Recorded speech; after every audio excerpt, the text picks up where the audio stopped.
Ibu semuanya ya. Yang pertama saya ucapkan terima kasih sudah menyempatkan datang untuk komunitas belajar. Terus yang kedua, mohon maaf atas segala kekurangannya.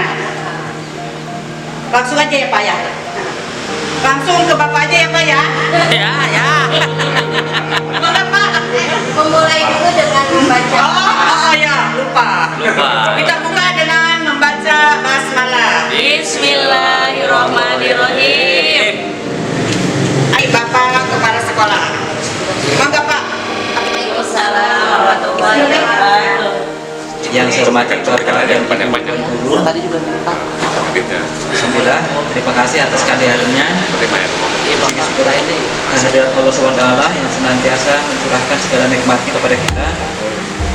Dan pada hari ini, pada kegiatan komunitas belajar yang kedua, alhamdulillah kita laksanakan. Sudah mendekati tepat waktunya, mudah-mudahan nanti juga lebih tepat lagi. Dan hari ini mudah-mudahan ditemukan sebuah topik yang 2 minggu yang akan datang bisa diwujudkan atau terrealisasi. Perlu Bapak Ibu ketahui bahwa tagihan untuk minggu ini yang disampaikan pada diskusi pertama, yang pertama itu tentang terekapnya rata-rata nilai raport, dan alhamdulillah sudah saya share, itu sudah. Kemudian yang kedua, waktu itu bukan disepakati tapi diperdengarkan bahwa kebijakan sekolah ingin menerapkan kurikulum dari sisi penilaian, bahwa penilaian itu sudah tidak lagi diadakannya ulangan umum, dan penilaian akan dilakukan oleh masing-masing dewan guru, dan penilaiannya jangan dilakukan itu. Yang selanjutnya diadakannya daftar nilai, itu sudah saya print dan belum selesai di print untuk semua mapel. Untuk selanjutnya nanti Johan, tetapi nanti ketika dijilidnya saya masih menunggu program penilaian Bapak Ibu. Artinya program ini yang sudah saya share itu dengan Bapak Ibu isi. Misalkan UTP 1 dan 2 ini mau diadakan ulangan atau penilaian kapan, dan di situ teknik penilaiannya Bapak Ibu isi 1, 2 atau 3. Kalau memang mau cuma lisan ada di situ ya, supaya jelas. Mencintai sesuatu itu akan mudah sekali berkembang. Seperti Bapak Ibu, Bu Eti mencintai suaminya, sehingga mudah sekali berkembang dia. Gitu ya. Mata boleh merem, kalau nggak merem menunduk ke bawah supaya fokusnya ke dalam, fokusnya ke tubuh yang sekarang kita tinggali ini. Namun dari tadi perasaan ditinggalin gitu ya, karena pikirannya ada yang di rumah ya. Baik Bapak Ibu, kita duduk rileks, tangan diletakkan di atas paha atau lutut paha masing-masing, Pak Agus ya. Ya. Dan duduk rileks, mohon tidak mengobrol dulu ya yang hadir. Kalaupun mau ngobrol tidak terdengar oleh yang lain supaya tidak mengganggu ya. Baik, mohon fokus kepada apa saja, terserah, sambil tarik nafas yang dalam dari hidung, dalam dan pelan, pelan tapi dalam sampai mentok. 1 sampai hitungan 4. 1, 2, 3, 4. Udah mentok, keluarkan lagi perlahan. Tarik lagi sampai mentok. Rasakan aliran udaranya. Tahan, biarkan CO2 dan oksigen bertukar dengan maksimal. Kemudian perlahan keluarkan sampai habis, keluarkan sampai tidak tersisa, seolah-olah tidak tersisa CO2 sedikit pun. Tarik lagi. Sendiri untuk menjadi guru, mari kita satukan frekuensi kita, mari kita satukan tekad kita, satukan semangat kita, saling mengingatkan, saling memberi motivasi. Apapun rintangan, jika kita berjalan bersama, kita akan berjalan sampai jauh sekali. Jika ingin berjalan cepat, silahkan berjalan sendiri. Tapi jika ingin berjalan jauh, jalanlah bersama-sama. Kita di sini hadir untuk bersama-sama berjalan, membawa visi dan misi pendidikan. Belum ada kurikulum merdeka, jadi nggak ada kurikulum merdeka, belum nyampe kurikulum merdeka. Nah, kalau kita sekarang udah berada di kurikulum merdeka, maka apa yang harus dilakukan yang pertama kali sebelum kita mendapatkan atau menyematkan sebuah metode yang baik? Yang pertama itu yang dilakukan adalah menggunakan asesmen diagnostik dalam setiap mata pelajaran untuk mendapatkan, oh ini kelemahannya di sini, oh ini kelemahannya di sini, ini kelemahannya di sini. Kemarin saya coba untuk bereksperimen menggunakan Quizzes. Quizzes ini sebuah platform yang kelihatan bentar Bapak, ini agak lemot Pak, lemot. Dilatasi waktu misalkan di teori relativitas. Nah, di sini saya bisa melihat siapa aja anak atau berapa puluh persen atau berapa persen anak yang kekurangan dalam TP tersebut atau dalam kompetensi tersebut. Nanti kelihatan kalau misalkan menanggapi ya Pak Eki ya. Kemarin ada juga pakai asesmen diagnostik di awal, tapi ada pakai tes tulis. Tes tulis untuk diagnostik anak dengan harapan nanti bisa dipakai pada pembelajaran berdiferensiasi gitu hasilnya. Nah, ketika diterapkan kan ada tiga kelompok nilai nih, rendah, sedang, dan tinggi. Itu nanti dipakai pembelajaran berdiferensiasi. Hanya saja ketika penerapannya, anak kan bertanya nih, Bu, kenapa saya tugasnya yang ini?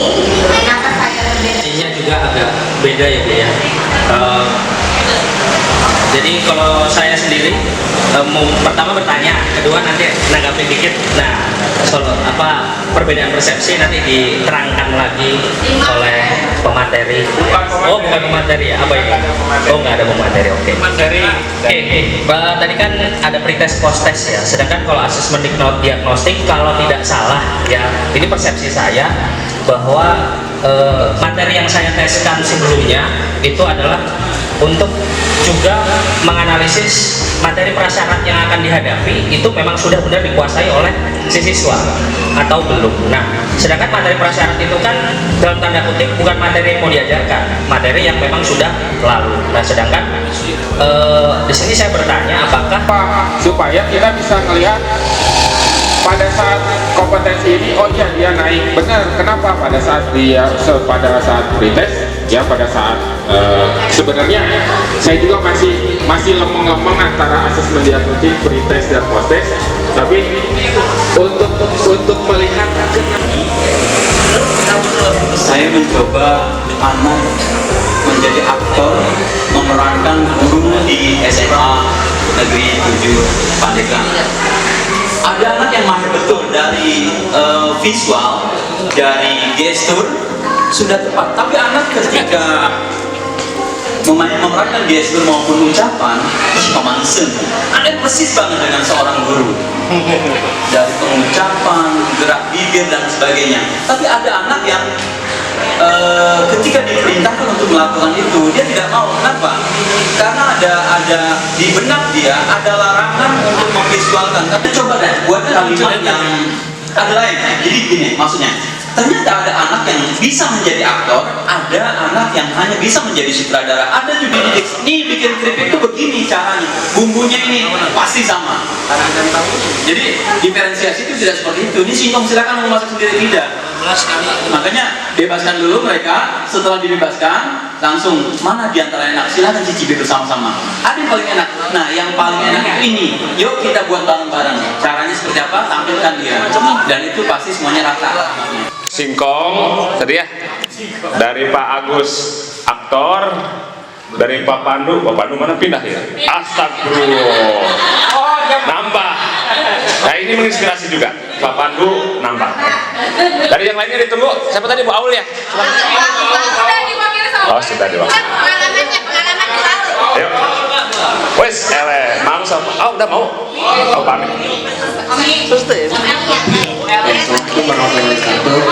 Terima kasih. Hidup Teo. Jadi menanggapi Bu Anu tadi. Yang lain kan ditanggapi. Oke, gini. Sebelumnya kan ada prombelan nih dari Bu Anu. Rombel. Rombel, ada audio, ada visual, Ya. ada apa lagi itu global. Ya. Nah, dulu di dapur ini saya buat Pak, ada kelas audio. Nah, setelah saya lihat kayaknya ada perbedaan antara kelas visual, kelas audio. Ya udahlah saya ubah lagi jadi 10 bulan 10 9. Nah, yang saya jadi pertanyaan, apakah itu dijalankan nggak Bu Anu gitu ya? Nah, kan artinya saya dulu udah capek-capek. Terkait dengan pemekaran yang sering oleh Pak Agus, yaitu sering saya sampaikan ke anak dengan kalimat mama istri. Ya, mama istri itu bukan untuk konteks melemahkan dia sendiri ya, tapi lebih supaya dia termotivasi, semangat untuk belajar. Itu maksud saya. Dan hampir setiap kelas saya menggunakan hal itu supaya mereka termotivasi. Metode ya? Ya, itu salah satu metode saya. Ya, kemudian terkait tentang siapa Ibu Anu, memang di sini terkait tentang diferensiasi pembelajaran diferensiasi. Ya, diferensiasi konten, diferensiasi proses, dan diferensiasi produk. Nah, sekarang terkait produk, ketika setelah adanya asesmen pertama, ada anak yang nilainya 20, sementara yang lain tinggi, amanat kurikulum mengamanatkan demikian. Jadi, baik untuk terkait sumber belajar, bahkan yang paling pokok adalah asesmen itu diamanatkan untuk negosiasi, artinya sepakatan dengan anak, bukan kita diberi oleh kita. Betul, kalau kita beri berdasarkan kita, mungkin ada anak yang menganggap saya ini orang rendah. Tapi kalau misalkan anak itu kita beri tugas sesuatu tapi berdasarkan kesepakatan, nah maunya apa supaya nilai kamu ini bisa lebih besar. Salam. Kesempatannya untuk berbicara. Saya tidak menyimpulkan dalam evaluasi, namun hanya berbagi sedikit ilmu. Mudah-mudahan saya sendiri bisa melakukannya dengan Bapak Ibu, khususnya Pak Adis yang sementara ini masih bingung ya.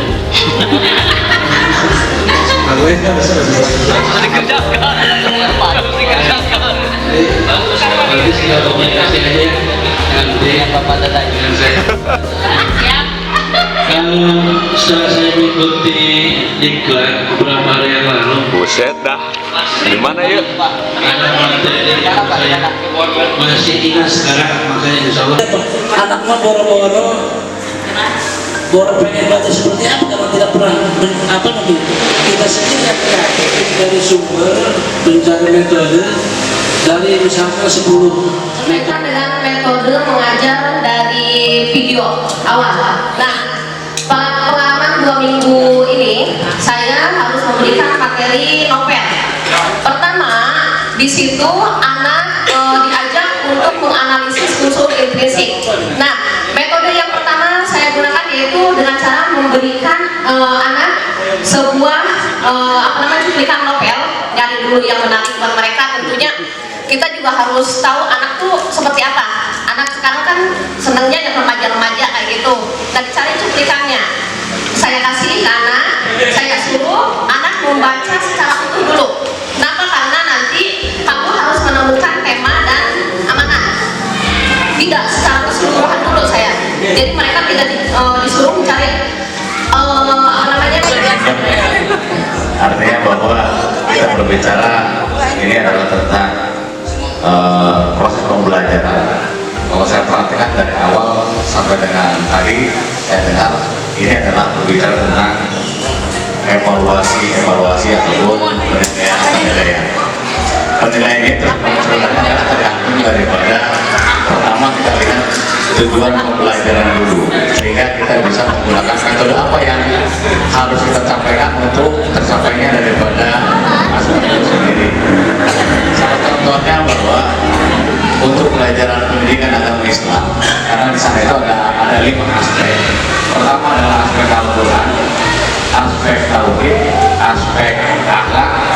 pikir Dari video Yohanes Surya itu sebenarnya saya sendiri nggak paham kenapa anak paling bodoh. Itu yang kesalahan judul. Jadi seolah menistakan satu golongan itu sudah. Tapi kan untuk menggambarkan apa sih yang masih polos gitu ya. Saya jangan sampai anak yang sudah berpengalaman dengan tidak berpengalaman aja sebenarnya. Jadi bahan bakunya ini, tapi dibuat sudah konsepnya sudah jalan, lalu diberikan kepada yang asli pembuat.